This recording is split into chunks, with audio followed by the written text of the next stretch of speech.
As a leader of majority, I can tell you there has never been any impeachment motion against the deputy president.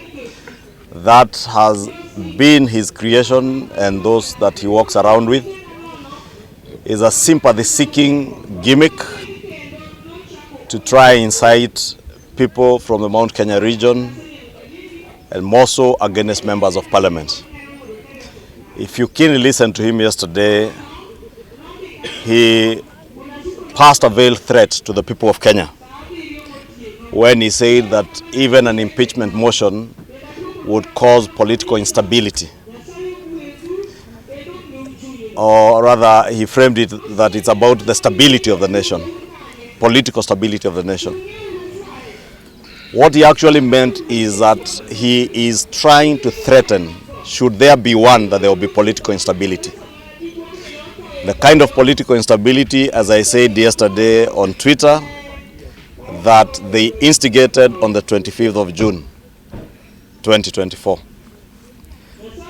That is a threat, the veiled threat he intended to pass on to the people of Kenya, that he will cause political instability should there be an impeachment motion.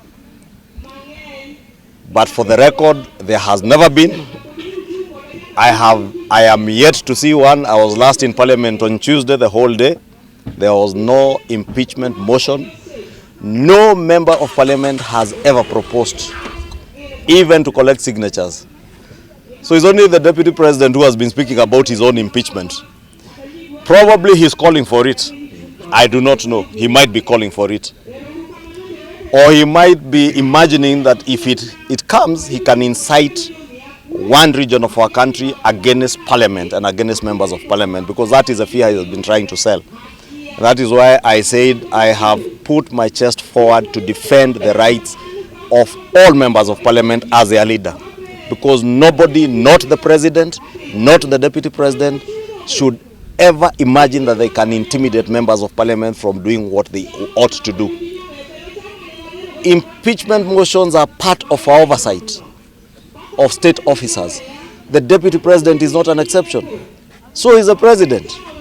If any member of Parliament feels the President is not serving the people of Kenya or has contravened any provision of our Constitution, he is at liberty to bring an impeachment motion, and it will be considered on its own merit. In the same purview, if any member of Parliament feels the Deputy President has not performed as he ought to have performed as a national leader, or has breached any provision of the Constitution, it is up to members of Parliament. Any member of Parliament who is at liberty to bring an impeachment motion is a constitutional provision that is in a constitution that you can impeach anybody from the President to cabinet secretaries and other public officers. Therefore, the Deputy President should desist from making all this Ulabalu is making about impeachment, non-existent impeachment motions, because those only exist in the figment of his imagination. As a majority, if any member of Parliament brings an impeachment motion against anybody in government, we consider them on merit, based on the grounds, and if they merit, then the House debates, and those who choose to support. Remember, we just went through an impeachment motion against former Cabinet Secretary for Agriculture.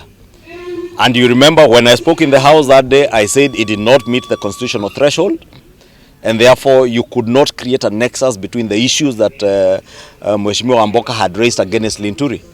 And I opposed. Therefore, I would wait to see if anybody brings any impeachment motion against the President, against the Deputy President, or any Cabinet Secretary on merit. We will consider it. But let the Deputy President not imagine that he can use violence as a tool to intimidate members of Parliament. I said on Twitter yesterday that we are seeing the regrouping of the executors and financiers of the June 25th chaos. The infiltration of the peaceful demonstrations by criminal elements were organized groups, well financed, well planned. Those are the groups that are now regrouping. Probably watch this space. Finally, I am not an investigator. Talk to DCI, they will tell you. Finally, from my end. When President Kenyatta and William Ruto fell out, it was basically because President Uhuru Kenyatta was in his last term, had his preferred candidate for the 2022 elections, and his deputy was a presidential candidate. We are now in the first term of this administration. Rigathi Gachagua has not told us whether he's a candidate in 2027, although all intents and all indications indicate that he wants to run for president. Here he has been mentioning that he wants to form friendship with the likes of Kalonzo, Wajakoya, and such like characters. And therefore, he's at liberty to do that. But their focus that we have asked him to focus on is on delivery on our manifesto. And that's why as members of parliament we said we do not want to be driven away from the focus that we had on implementation of our manifesto. We chose to have the minister in charge of national government coordination to help us coordinate development projects so that we realize the dreams and aspirations of the people who elected us, and not be driven astray by those who are only after their selfish and very parochial interests of the 2027 elections. If they want to run for president, is a seat that is free for anybody to run, including you and me.